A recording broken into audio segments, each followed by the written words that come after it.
Alright guys, we don't come again. How na day? Happy weekend to every one of you. But this particular one, so now Asari Dokubo, I carry us come out again. There's the kind of twist right now. We posted a video the other day. Some people said, oh, the video was old. Some people say it's new. Some people say it's this and all that. So sometimes we go extensively to verify the authenticity of anything that we showcase there. That's why you see that 99.9% of everything we work with is mainstream medias. So that at least you can call out the third party like Arise channels, big other channel, mainstream media, mainstream articles and all that. But yes, but as we see and that's what they present out. Asari Dokubo now don't come out again. On this particular video, I don't know when, but it's currently trending as well. Asari Dokubo don't come out according to what we see for this video. Say now yesterday, now they occupied the whole street. So say Wike is banned on earth and in heaven for Rivers State because of what happened to Fubara. Remember we posted a video a couple of days ago where Asari were also allegedly saying Fubara, you know, make it go be a papa name. So he signed contract, the agreement or whatever and all that. So my people, we don't come again now. Come present this particular one to una. See, Asari Dokubo and the boys don't enter street. This matter will be. For more and not forget, say the matter when still dey ground, say the president of the Federal Republic of Nigeria, Bola Ahmed Tinubu, does suspend an elected governor alongside with his deputy and all the House of Assembly members for 6 months. Then he declared state of emergency for Rivers State. But people, make una watch this video first.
Which side Asari Dokubo actually belong to?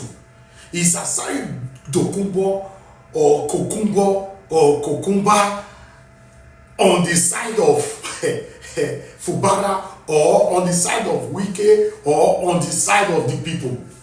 Because you say that you check out where Asari Dokubo, Fubara, Wike, all of them are satanic. Yes, but at the moment now, for selfish interest, they chooses to support their favorites based on selfish interest, not because of you and I, not because of the River State people. But my question to you that is listening to us right now, who is Asari Dokubo fighting for at the moment? Is he fighting for Fubara, fighting for Wike, fighting for the River State people, or fighting for himself? It's a deep question, but I'd like to read answers on the comment section. This is NAIJA Watch Media. Join us every day, 7 p.m. Nigerian time, so that we can talk about the things that's affecting you on our live broadcast. Please share our video, like our video, subscribe to our channel. Thank you very much, guys. Take care, and I'll see you guys shortly. Bye for now.